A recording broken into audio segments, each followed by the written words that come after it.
Welcome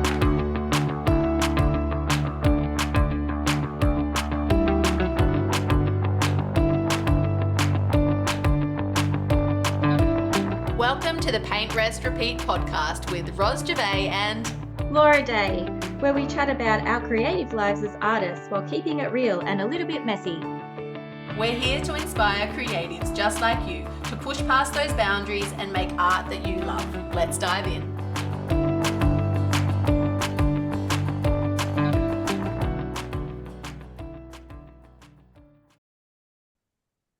Hello, everybody, and welcome to another episode of Paint, Rest, Repeat. We are chatting all about a topic today that I can't see on my screen because it's covered by the Zoom window. It's how to sell more art with money mindset. So yeah, we're talking all about your money blocks, money mindset, how we can overcome challenges. So yeah, It's going to be a good one. In? Thanks, Laura, for covering. I had to move you over here. So now I'm looking over here. If you're on the YouTube channel, you'll see what I'm talking about. I'm looking over here at you, but my notes are over here. So anyway, it's fine. Thanks for covering me. I appreciate that. Oh, good. So why is this topic important, Ros? So we had a bit of a, conversation prior to this to talk about this and sort of work out why we're even talking about this today. And really we came down to the fact that Laura and we are both here to help artists to build profitable art businesses, right? And the second you're talking profit, you are talking money. And we can't make money in our art businesses unless we have the right mindset to match. So that's why we've come up with this topic today. And we've got a few stories, though, around, our own backgrounds, actually, and thinking that maybe money is actually a bit of a bad word. Have you had, experiences with that? Yeah, of growing up, I think we're fed all sorts of different messages growing up, and it's from our parents' beliefs, that the people around us, and yeah, you just pick up things along the way, and then you formulate this belief system. And I guess coming into business, you're faced with all of the impacts of those beliefs. Some of them that you find out that aren't really true, or they're hindering your business growth or ability to attract abundance and make sales in your creative career. It's got to relate to the tall poppy syndrome too, I'm sure.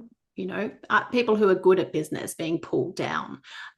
So I definitely did have those beliefs as well, that money was a bad thing, a bad word. But actually, both of us believe that money in the hands of good people is actually a good thing, because you can do amazing things with money, right? Firstly, it allows us to put food on the table, pay our rent, those sorts of basic things.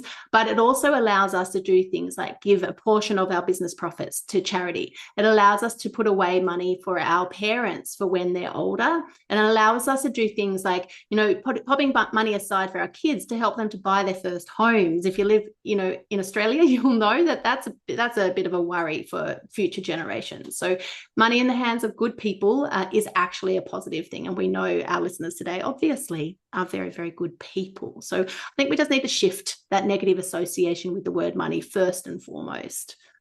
Yeah. And so if you are struggling with generating income in your business, or even making your first art sale, or believing in the value of your art, getting more customers, or getting clients to sign up for your workshops, we do have some actionable tips in this episode. It's only a short one, but hopefully it's really chunky and valuable for you, with all of chock-a-block with tips and things. So did you want to dive in, Ros, and share what we've prepared?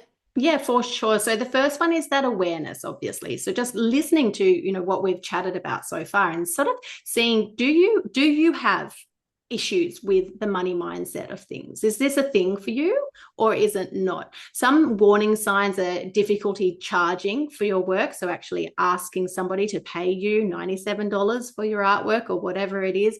Difficulty, not difficulty, but an automatic response to discount your work or to even just offer freebies for friends and family. So if you notice yourself doing that, there's probably something there. So that first step is awareness. The second one is around the mindset element. So we've got a few affirmations for you that Laura's actually created. Do you want to read those ones out?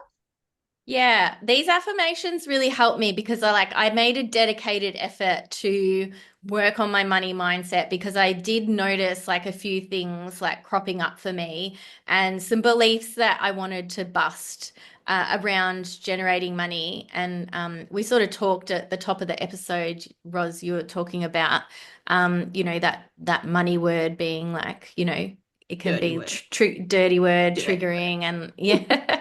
And I had some beliefs around like rich people being mean, and it was hard to make money as an artist because I was told that pursuing a creative career was really challenging. So then there was these things in my mind, and then also just from growing up, I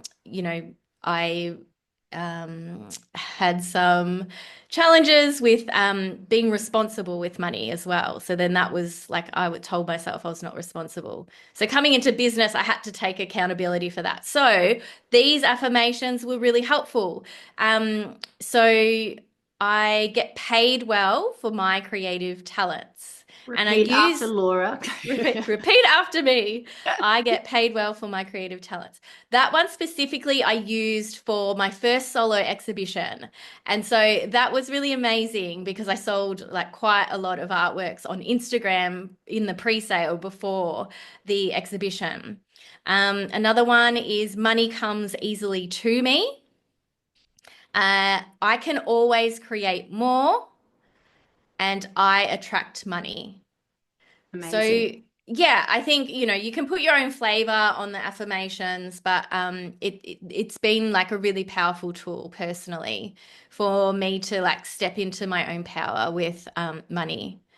And these affirmations too actually are a good way to fuel that awareness, which was the first step that I mentioned before. So if any of those little affirmations make you cringe, it actually is pointing to something in your psyche, in your subconscious, a belief, maybe that's ingrained in you, that is actually holding you back from getting, seeking out that success that you want in your art business. So take note of that. Say those affirmations, perhaps. See how they feel. If they're uncomfortable, there's probably something there that's worth working on.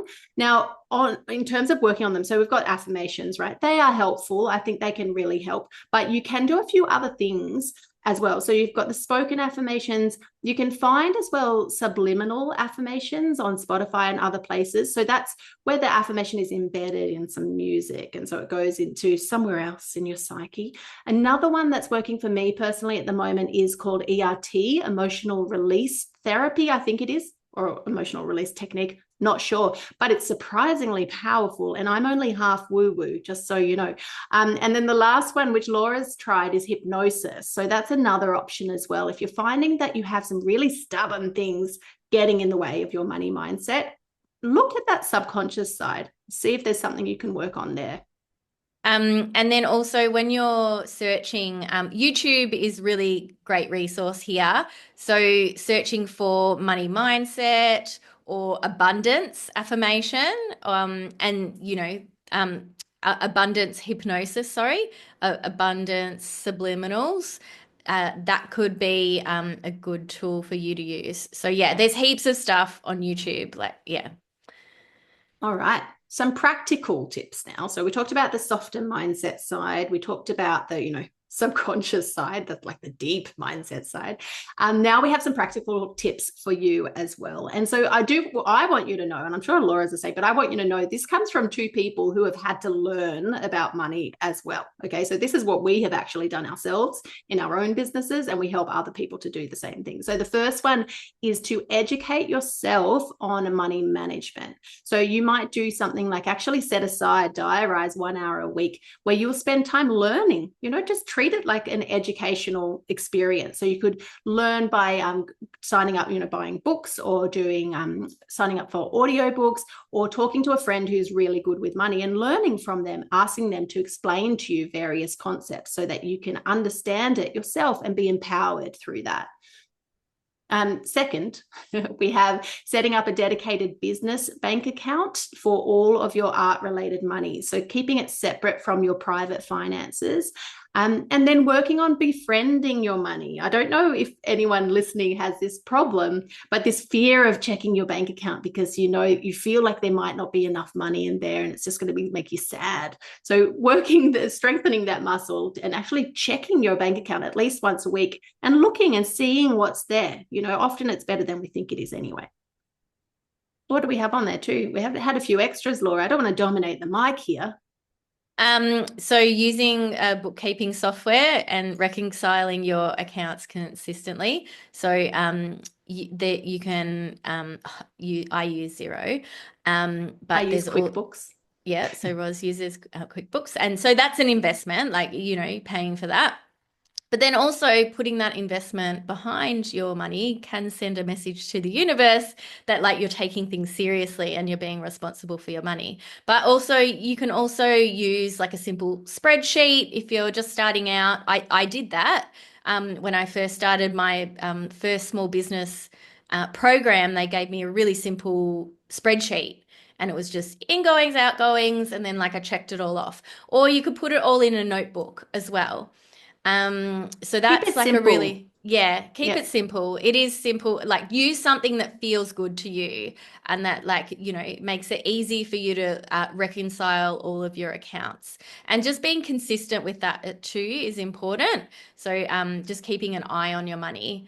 And then if you're really struggling, like you want to use a professional bookkeeping program, or you need help with like budgeting or just different aspects of managing your money, maybe with like the banking side, you can hire experts to help you, or a business coach, or talk to an accountant or a bookkeeper, and then they'll be able to help you put systems in place for you to better easily manage your money.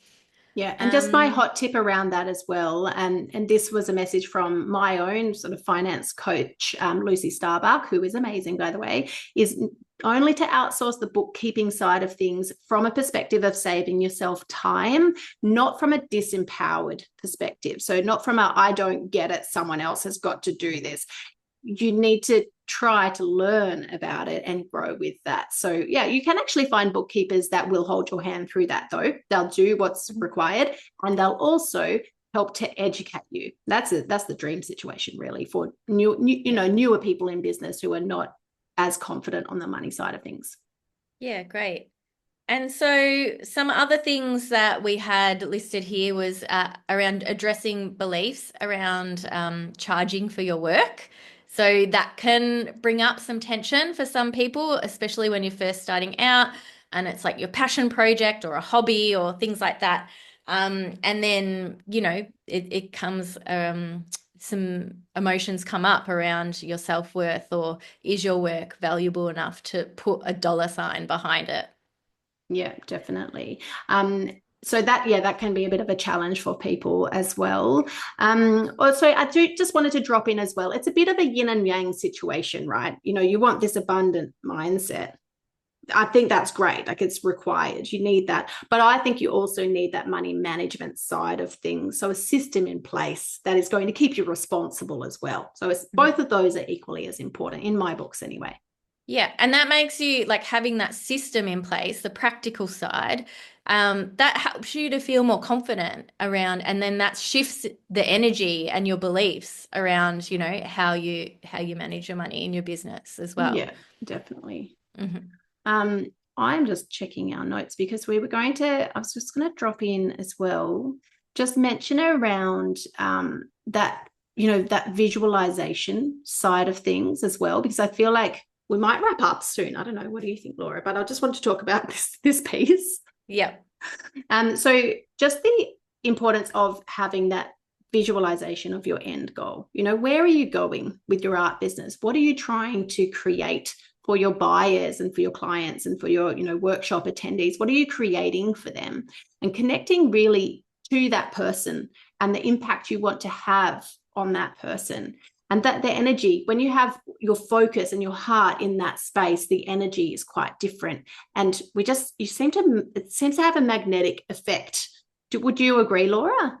Yeah, we were talking when we were preparing for this episode about the impact of your art. So, like visualizing the women in the room that you're teaching a workshop to. Like, it's not about how much money you're making from the ticket sales. Am I going to make enough money to like cover the room hire? Or, like when I was preparing for the retreat, I was thinking about the beautiful experience, the impact I was going to have with the women on the retreat, and it wasn't about like the dollar signs. And like the dollar signs come in the end, but then also there's the other side to it. So like imagining your beautiful commission artwork hanging on the lounge room wall of your beautiful client that has purchased from you, and then it's impacting their every day. Every time she walks into the room, it's bringing her like this sense of vibrancy and joy, and then that's the impact. So if you have that in your mind instead of like the dollar signs and your bank account going up and down, or those aspects around bringing in abundance and money, that can make a huge difference with the attraction. Yeah, 100%. There is that little quote, and I can't remember who said it, but when you're selling something, if you're selling a drill, for example, you're not actually selling the drill, you're selling the hole in the wall. So it's the same with our art. So we're not actually selling artworks, we are selling the impact of that artwork in that person's space and the impact on that person actually. So if you can shift your thinking like that, firstly, it makes selling a lot easier, but secondly, it's magnetic and it will call in that success in business that you are after. Yeah, amazing. I think, so sort of like the end punchline is, I guess, to this conversation is selling equals serving. Yeah, 100%. So just coming from that service mindset. Beautiful. Well, thanks for listening, Laura. This has been a great episode to finish our little mindset minis on. We'll be back to regular programming next time. Definitely. Do we have Gen B coming next in our next session? Yeah, branding. Yes. So Yay. that'll be awesome. But I guess we should probably wrap it up and say goodbye. But I just do want to point out, I'm in Thailand now. This is my art space in Thailand if you're watching on YouTube. Hopefully I'll have more color coming your way in the background. I'm going to move you. It's really awkward looking at you on the other screen. Yes. So if you have not yet subscribed to our YouTube channel, by the way, for Paint, Rest, Repeat, go and do that now, because you can go and see Laura's space in her brand new country, her brand new home. It's amazing and so brave, talking about bravery and talking about courage. Laura, you're just amazing and inspirational, not just in moving countries, but the whole everything, bravery around life. So well done. You're making me feel all the feels, Roz. It's true. And you know what? Everyone in my world, we've been gossiping about you behind your back, but saying exactly the same thing. Everyone's really impressed. It is a big leap, but it's also, I'm following that call of my heart. So like, it really is about like shifting life up and like just following that thread. So walking my talk, definitely. But it hasn't been smooth sailing, and there are uncomfortable moments, but that comes with like, taking those big leaps of faith. Exactly. Beautiful. Well, congratulations. I feel like we need to do a little bit of a retreat recap as well in a future episode. So, oh my gosh, we so do. Maybe I'll just interview you, and then it will be amazing. Let's do that.